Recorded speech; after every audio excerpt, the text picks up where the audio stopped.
Mateus, no capítulo 28 e o versículo 20. Esse é o ponto central da nossa mensagem de hoje que nós queremos abordar para a igreja.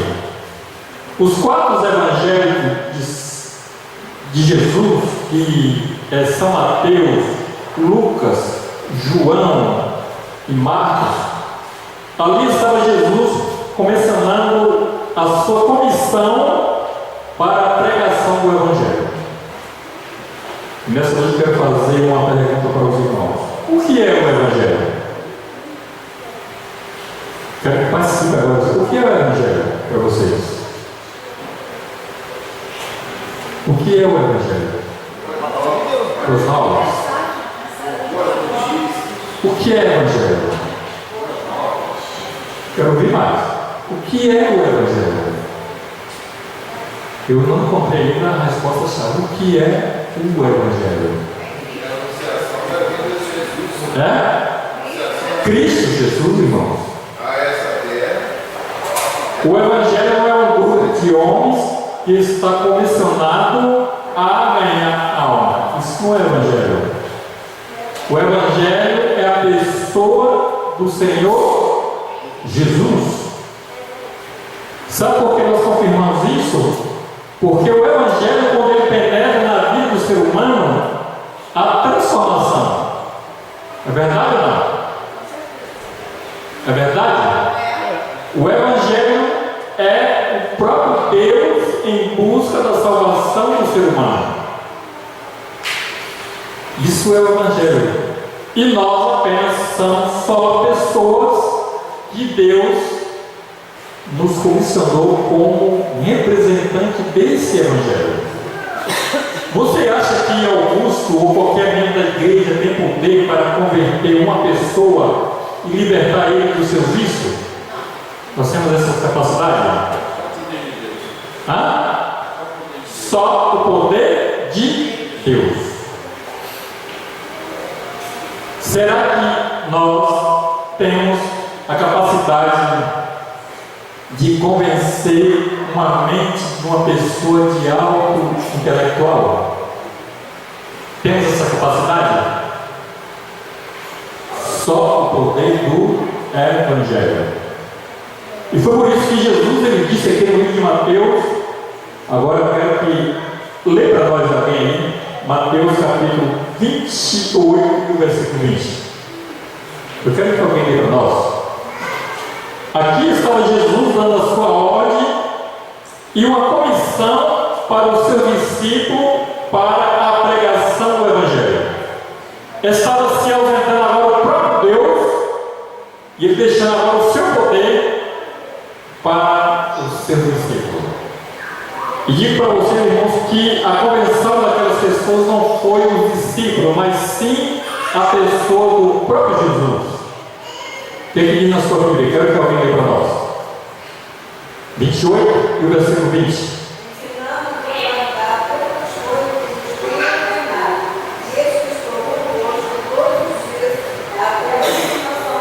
Aqui está. E eu e você temos o privilégio de pregar esse Evangelho, porque você não está sozinho. Quem está na direção? E eis que estou convosco todos os dias até o quê? A consumação do século. Digo para você, meu amigo e meu irmão, enquanto Jesus não voltar a essa terra para buscar os seus filhos, e enquanto alguém se submete ao Evangelho, Deus está com essa pessoa. Estou falando mentira ou verdade? Verdade.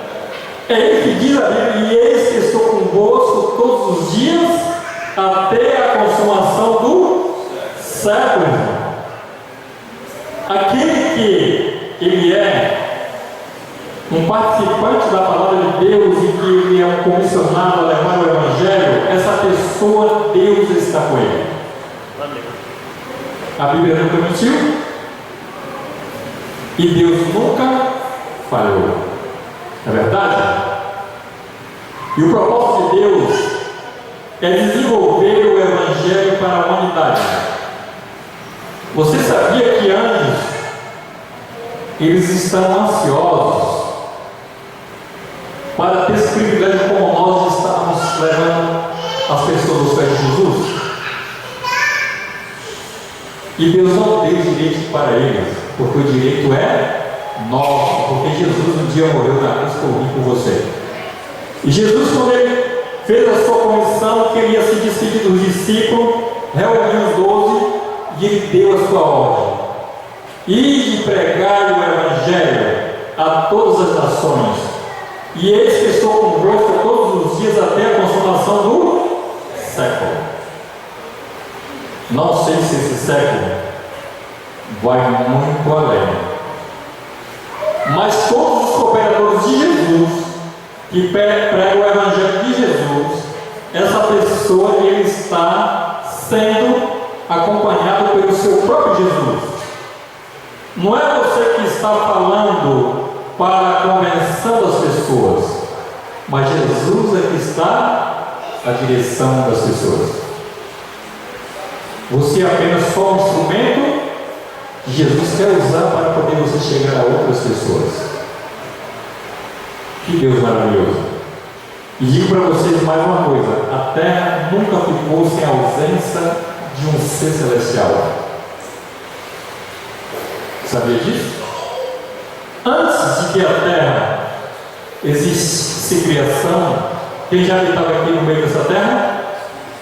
O Espírito de Deus. A terra era sem forma e vazia, e o Espírito de Deus pairava sobre a face das águas.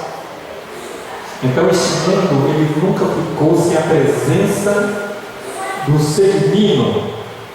E Jesus, quando ele desceu, Deus assim tem um mistério que a gente não tem, o mistério de Deus.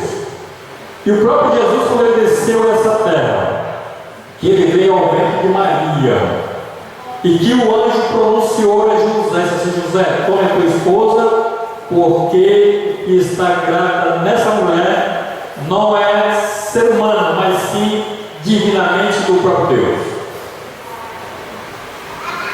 E sabe o que ocorreu?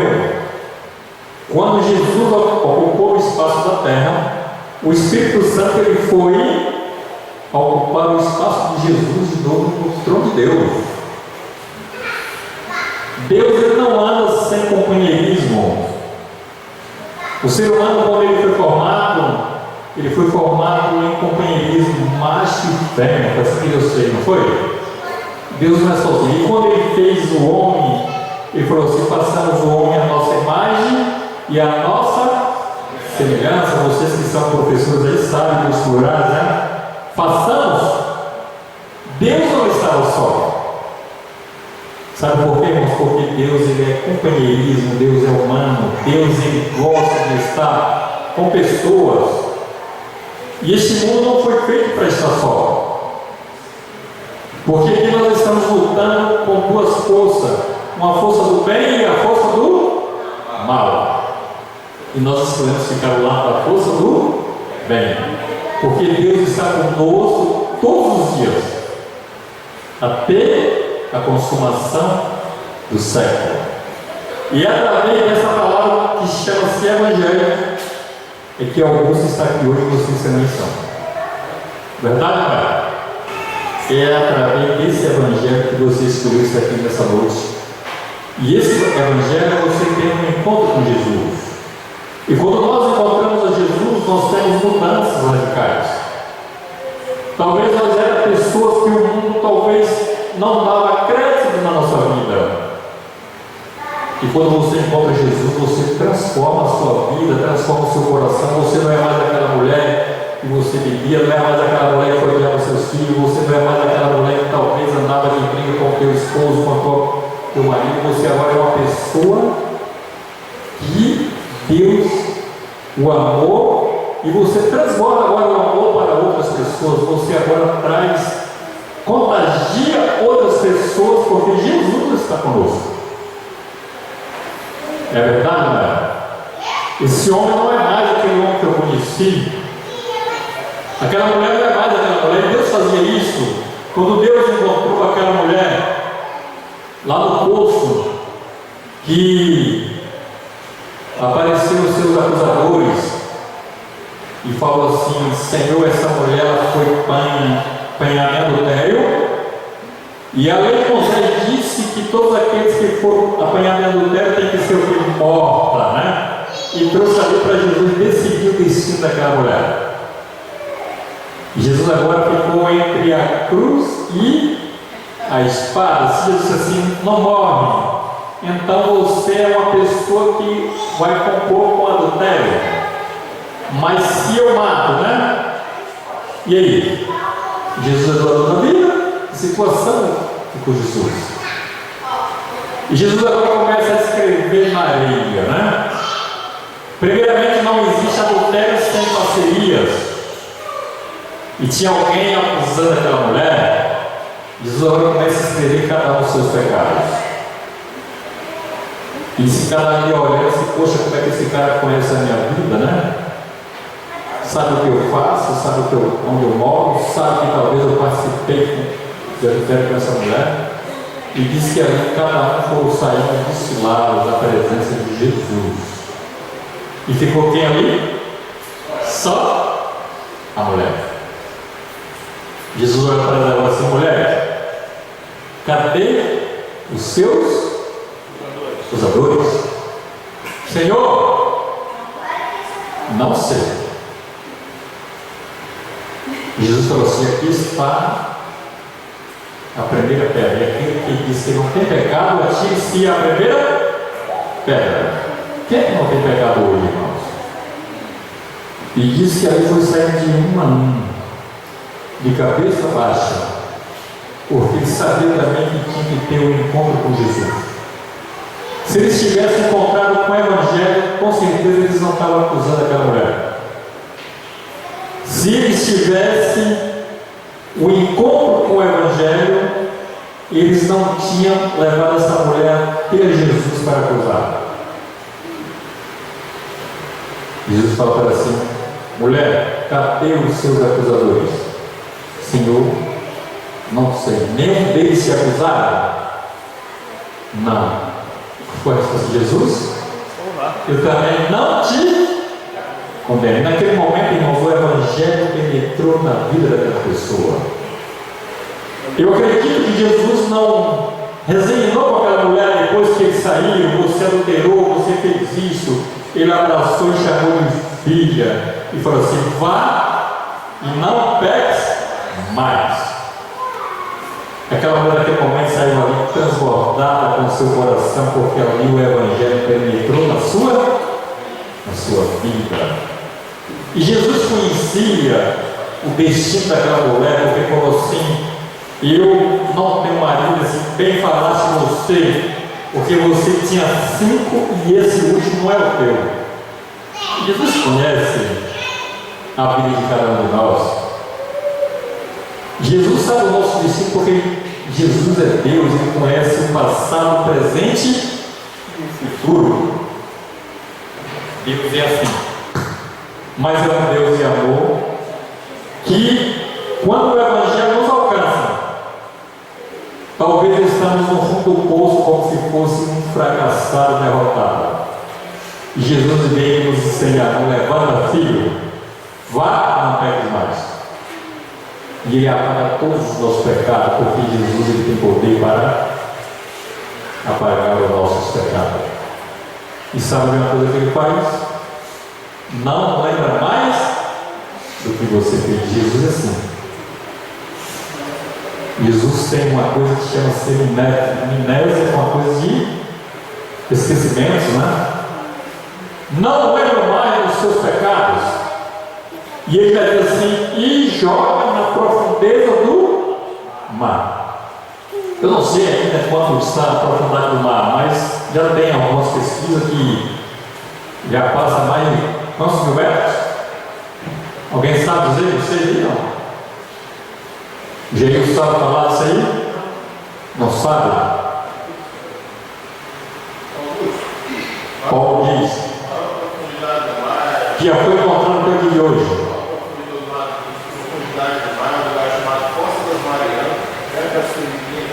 quilômetros de profundidade. 11 quilômetros. Isso é que a ciência encontrou. Mas, se a ciência descobrir 12 mil metros, o pecado está descendo mais ainda. Verdade, não é? É assim que Jesus faz: apaga e joga na profundeza do mar. Que Jesus maravilhoso! Esse Jesus é um Jesus fantástico, né? Apaixonado por ser humano, eu nunca vi uma coisa dessa. A mãe nasce um filho, pega e joga pela janela. Assim mesmo, não é? E o cara que talvez ele decepciona Jesus, afasta Jesus, vai pular na sala do poço e depois ele grita: Jesus, tem misericórdia de mim, como aquele cego Bartimeu. E ele vai e levanta, assim: filho, aqui está uma nova chance para você.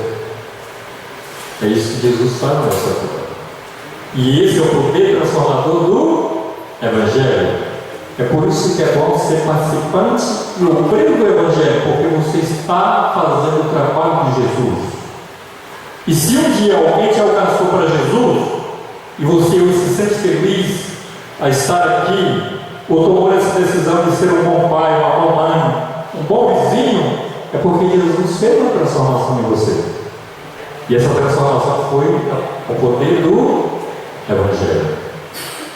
E digo para vocês, irmãos, que hoje dou graças a Deus do Evangelho ter me alcançado na minha infância. Eu louvo a Deus por isso. Porque se o Evangelho não me alcança na minha infância, talvez hoje eu não seria um bom pai. Talvez hoje eu teria outros filhos que não seria meu, né? E dividir a nossa herança. Se o Evangelho talvez não me alcance, talvez hoje eu não mais existia, não estava com vocês aqui. Como é que o Evangelho é uma coisa fantástica de Deus? Sai de um lugar do norte para encontrar uma pessoa do sul e nos reunimos, né? E aí a gente faz aquela amizade e se torna como se fosse uma família. O poder do Evangelho não tem como, irmãos. Não tem como. Sai de um lugar diferente, se reúne em outro lugar, e dentro de poucas horas você faz as suas amizades, e ali você já está usufruindo também, né, das alegrias. Esse é o poder do Evangelho Eterno. E a Bíblia diz que quando esse Evangelho Eterno for pregado a toda tribo e nação, para todos os povos, quem é que vem agora? A pessoa, o Senhor Jesus.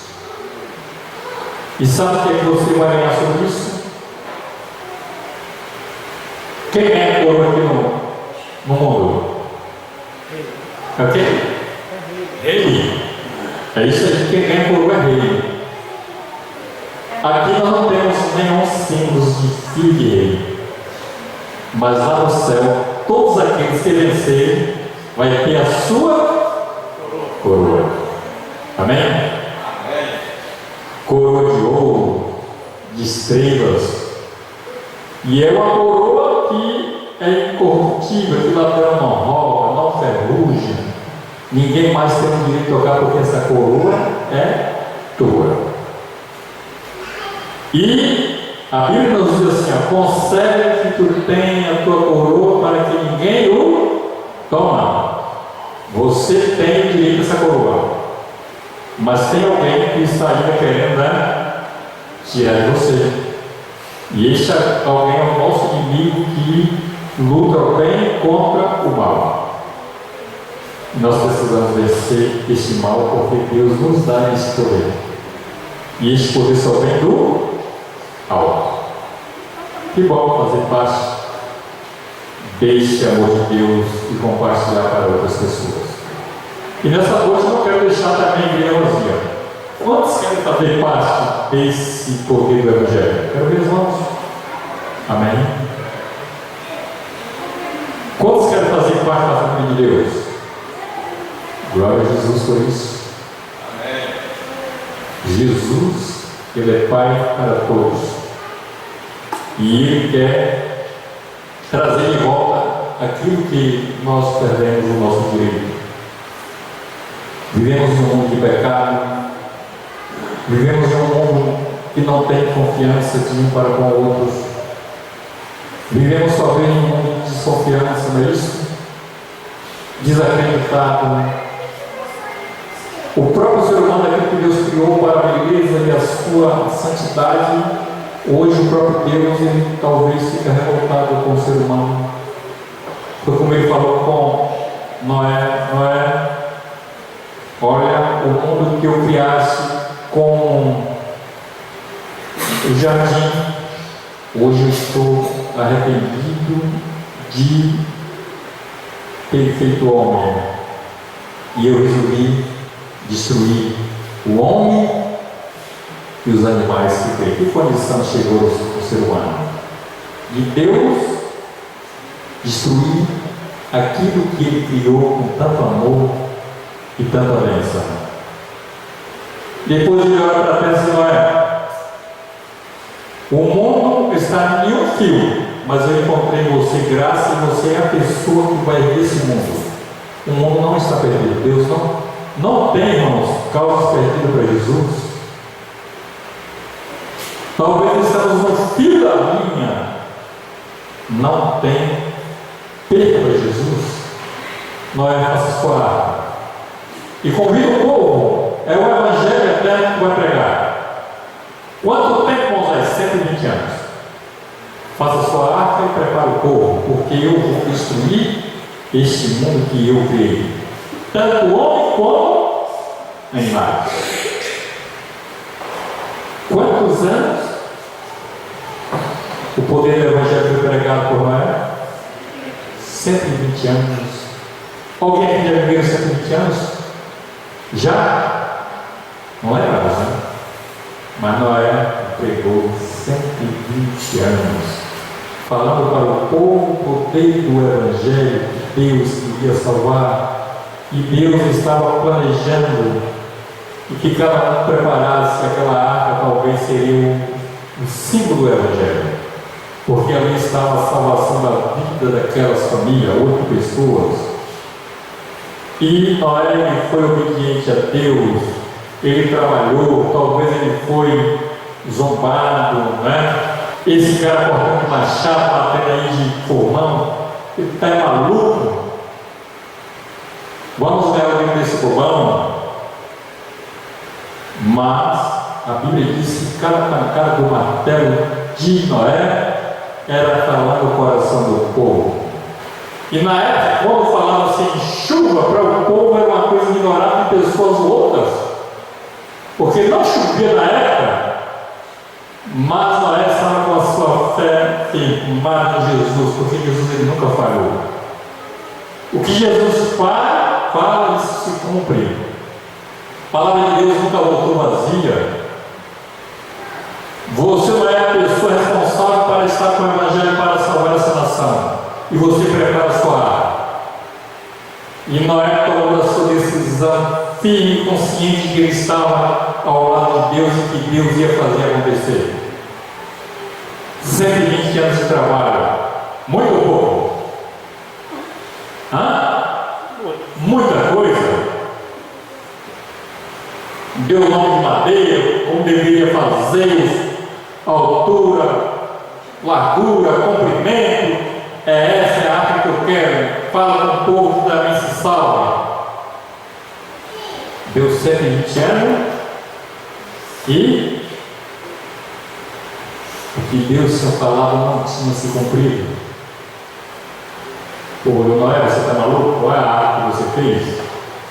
Se fosse os nossos dias de hoje, você estragou tudo o ambiente, né? Cortou madeira sem precisão, cara, que é isso? Não estava aí pelo vão. Algo fez prejuízo, né? Juntas de boi, talvez arrastando, arrebentando os bichinhos, né? Algo fez a loucura. Mas a arca estava pronta. Nem que não acontecesse dilúvio, mas Noé, ele obedeceu a Deus. E talvez uma tarde ensolarada, né, todo mundo ali, olhando, como era olhar para o céu e cá, o que está acontecendo? Estou vendo uma coisa estranha, né? Tem algo acontecendo de estranho. Olha para o céu, algo estranho, escureceu, e para a surpresa deles, quando eles olham, ali estava um cenário de Deus, todos os animais. Isso não era uma coisa humana, né? Macho e fêmea entrando tudo de dois em dois na arca. Naquele momento ali, irmãos, foi um choque que eles levaram, e agora começaram a se pensar: como acontece isso? Todos os animais, imundo 2 pares e limpo 7 pares, todo mundo entrando na arca, e todo mundo se acomodando, porque naquela época o pecado existia, o animal podia devorar o outro animal, e todo mundo entrando calado, né? Olha como o homem é tão ímpio que os animais são tão sábios.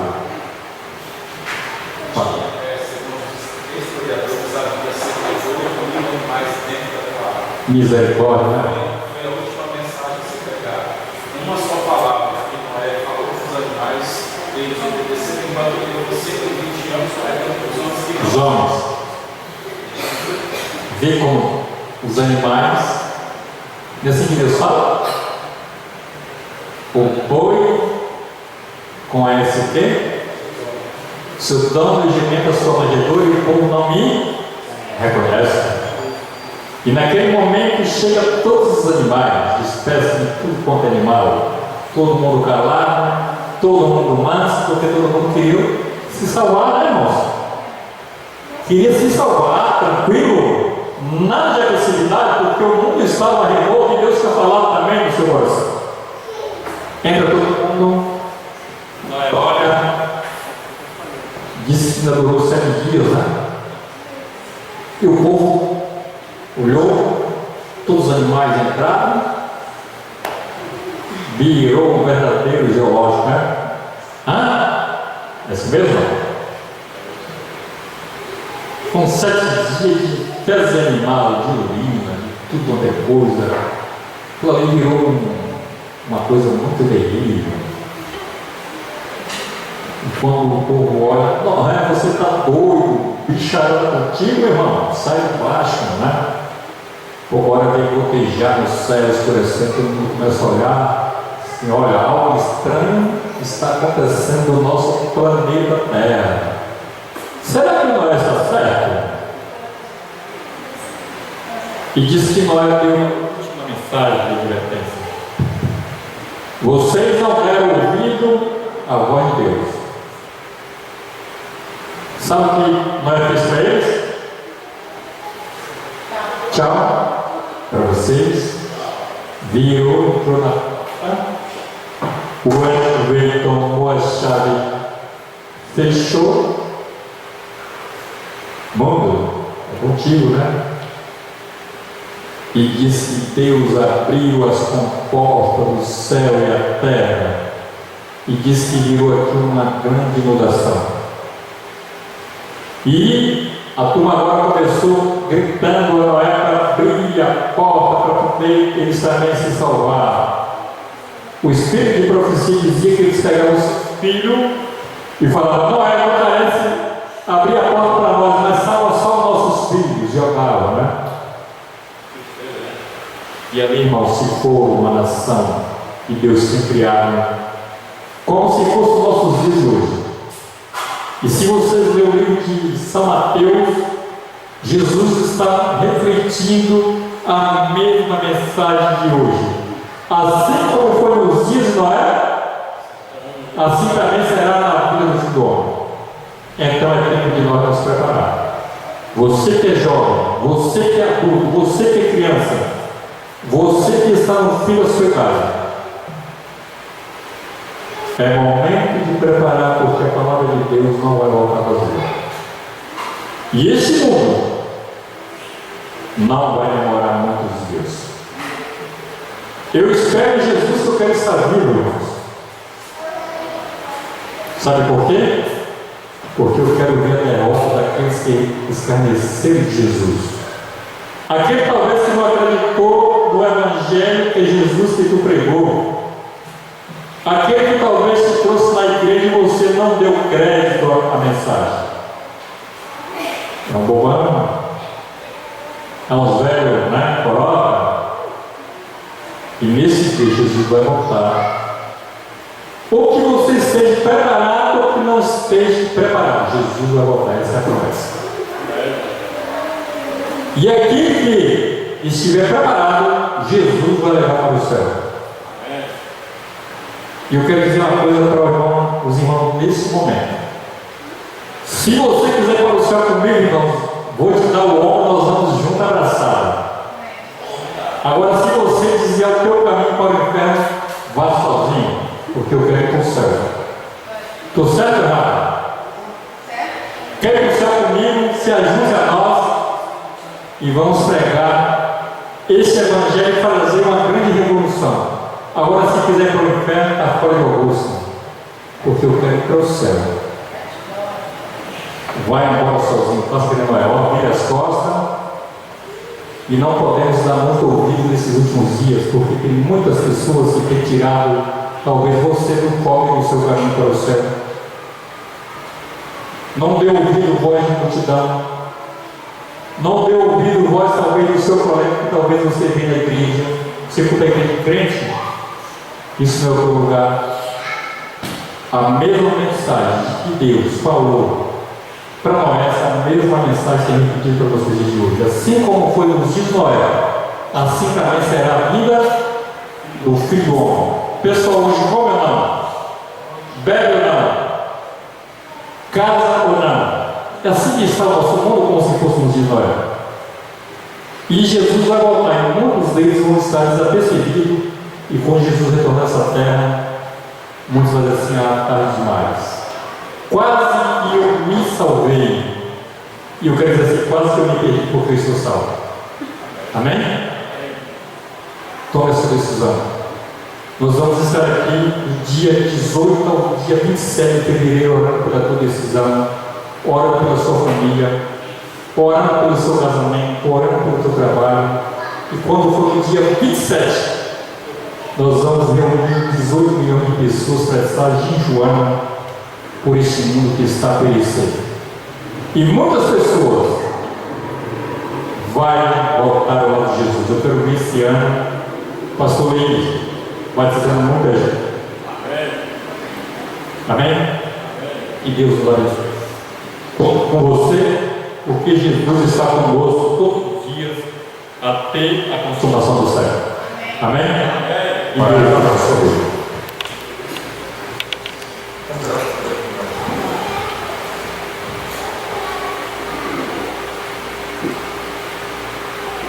Nosso bondoso Deus, nosso Senhor, nosso Cristo, nosso Salvador, nosso Criador, nosso mantenedor, Senhor das nossas vidas. Nós te agradecemos, Senhor, porque temos a plena certeza, a plena convicção de que estamos muito, mas muito perto de se encontrar com o Senhor. O mundo inteiro é vocês, a natureza é vocês, os jornais é vocês. O nosso coração é sempre isso. Nós estamos certos, Senhor Deus, que logo vamos ver os passos do nosso Cristo vindo apressadamente a nós. Amém. A nossa oração, o nosso desejo, que o Senhor nos ajude, Senhor, a nos mantermos firmes, prontos, preparados a mudar para o Senhor. Amém. Mas também entendemos que estamos em um conflito, uma guerra, uma batalha, onde muitos estão se perdendo, muitos estão sem saber dessa notícia. E queremos pedir que o Senhor nos ajude de uma vez por todas, não parar a nossa boca, a falar para as pessoas, anunciar para as pessoas, aproveitar a oportunidade para falar para as pessoas no trabalho, familiares, amigos, no ônibus, seja onde for. Abençoa a tua igreja aqui em Jardim Metrópolis. Amém. Para que lindas bênçãos nos aconteçam nesse lugar. Nós pedimos isso. No doce nome de Jesus Cristo.